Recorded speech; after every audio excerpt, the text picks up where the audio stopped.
Hola, muy buenas tardes. Nuestro tema es controladores LTR, Loop Transfer Recovery, siglas en inglés. Nuestro grupo está conformado por Anderson David Daza y mi persona, Miguel Ángel Ortega. Primeramente, ¿qué es un controlador LTR? Es el método de diseño de sistemas de control denominado recuperación de la función de transferencia del lazo abierto. Este surgió como consecuencia del objetivo de mejorar la robustez de los controladores basados en el procedimiento lineal cuadrático gaussiano.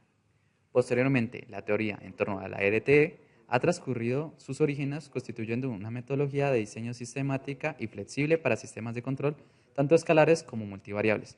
Durante la década de los 80 tuvo su época de desarrollo e implementación y sigue siendo un tema de investigación y estudio. Tipos de controladores LTR. Existen dos tipos de controladores. Uno de ellos es basado en observador. Entre estos podemos tener lo que es el método LQG, LTR entrada y el método LQG, LTR salida. El otro controlador es el LTR no basado en observador. Para hablar del control LTR en observador, las especificaciones de diseño pueden realizarse a través de expresiones o cotas para ciertas funciones de matrices de transferencia en lazo abierto. A esto denominamos FTLA. Dependiendo en qué sus puntos definan tales FTLA, normalmente a la entrada o a la salida de la planta, se empleará una estrategia de diseño diferente. El método se denominará LQG LTR de entrada si se considera la entrada de la planta y LQG LTR de salida si es a la de salida. También son conocidos como métodos LTR basados en observador por derivarse tales métodos de la teoría relacionada con los reguladores LQG, la cual emplea un LTR de salida de Kalman para estimar el vector de estado. El método LQG LTR de entrada se define como diferentes métodos para realizar la llamada recuperación de la función de transferencia en lazo abierto. En este caso, emplea el procedimiento introducido por Doyle y Stein en el año 1979. Esto consiste en modificar los parámetros libres de diseño del observador de forma que la FTLA recupere sus características frecuenciales. Esto se consigue en el caso de sistemas de fase mínima, todos sus ceros se encuentran en el semiplano izquierdo, haciendo depender de la matriz de covarianza el ruido del proceso de un parámetro escalar Q. A esto se le llama ganancia de recuperación. Lo que es el método LQG, LTR de salida, la técnica consiste en explotar la dualidad existente entre los problemas LQR y KBF. Así, de esta forma, la función matriz de transferencia en lazo abierto del observador es ahora la FTLA. Ahora, el controlador LTR no basado en observador, podemos decir que los procedimientos LTR constituyen una metodología de diseño sistemática que ha trascendido de sus orígenes y aunque por tradición sigue denominándose LQG-LTR, se ha independizado del problema LQG, dado que el método LTR consiste en definitiva en especificar una función de transferencia en lazo abierto y a través del ajuste de unos parámetros de diseño realiza la recuperación aproximación de la FTLA por medio de recuperación LTR. Los controladores LTR aplicados a UAF se dice que pueden ser utilizados en diversos campos como ingeniería civil, agricultura, manejo de desastres, entre otros. Dichos UAF requieren estrategias de control que garanticen su estabilidad, rechacen los disturbios externos y los ruidos en el medio. Para esto se pretenden los resultados obtenidos aplicando técnicas de control óptimo a una plataforma de vuelo estacionaria propulsada por 4 motores. Se hace un análisis comparativo de los resultados obtenidos con los distintos controladores. La primera técnica de control óptimo estudiada fue el regulador cuadrático lineal LQR junto con estimador del vector de estado. Esta implementación requirió la evaluación de distintas matrices de peso Q y R del índice de desempeño hasta obtener una respuesta satisfactoria del sistema.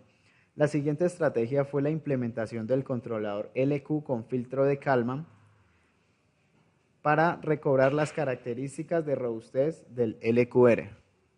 El diseño de controlador LQG-LTR-UAF da como diseño LQG implicando la superposición de un regulador cuadrático lineal junto a un estimador óptimo.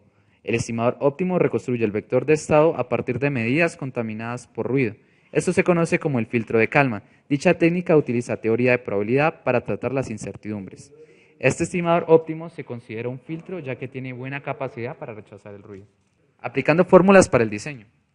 Estableciendo el sistema lineal con ruido blanco en el proceso WT y ruido blanco en las medidas VT se tiene. Ecuación de salida para x de t con y de t nos recuerda las funciones de las matrices de transferencia, teniendo unas ecuaciones de entradas y unas ecuaciones de salidas. Definiendo las matrices de covarianza del ruido en el proceso Qn y del ruido en las medidas Rn, se desarrolla el filtro de Kalman. Para determinar la ganancia del filtro de Kalman, se resuelve la ecuación algebraica de Riccati. A continuación aparece la ecuación de Riccati, dando una ecuación lineal y aplicamos la solución de área de Kalman para la matriz P. Aquí se aplica la covarianza del error del sistema estando en un estado estacionario. Dada P, se computa la ganancia del filtro de Kalman mediante la siguiente ecuación. LO igual a PC de T, R a la menos 1. El filtro de Kalman es similar al sistema del observador asintótico, donde X' es el estimado óptico del vector de estado. La combinación del controlador LQR junto al filtro de Kalman constituyen el regulador cuadrático lineal gaussiano, donde se puede ver en la siguiente ecuación de X' los esquemas LTR. La técnica de LTR se aplica cuando se desea que el regulador cuadrático lineal gaussiano recobre las propiedades de robustez de la retroalimentación del vector de estado que presenta el regulador cuadrático lineal. Usando el método LTR, el filtro de Kalman se diseña de manera que la robustez asociada con el diseño de LQR se recupere asintóticamente. El diseño LQG-LTR recobra las propiedades de la robustez deseadas junto a un buen desempeño. En este método, las formas deseadas para volver valores singulares a la función de sensibilidad a una planta de lazo cerrado se deben diseñar a los problemas LQG. Estos valores singulares son recuperados en la entrada o en la salida de la planta real mediante sintonización sucesiva de la ganancia de un problema LQR. El recobro se hace en la entrada si se sintoniza la matriz de ganancia KF. Por otro lado, si se sintoniza la matriz de ganancia KC, el recobro se hace en la salida. El recobro de robustez está sujeto a las siguientes condiciones: sea M el número de salidas del sistema y sea R el número de entradas al sistema. Entonces decimos que GS debe ser una matriz cuadrada. Para recobro de la entrada, GS debe ser de fase mínima, con MR mayor o igual. Para recobro en la salida, MR debe ser menor o igual y se debe cumplir el resto de las condiciones para recobro en la entrada. En el sistema propuesto, el número de entradas es mayor que el número de salidas, de modo que es solo posible el recobro en la salida. Muchas gracias a todos por su atención. Les deseamos una feliz noche.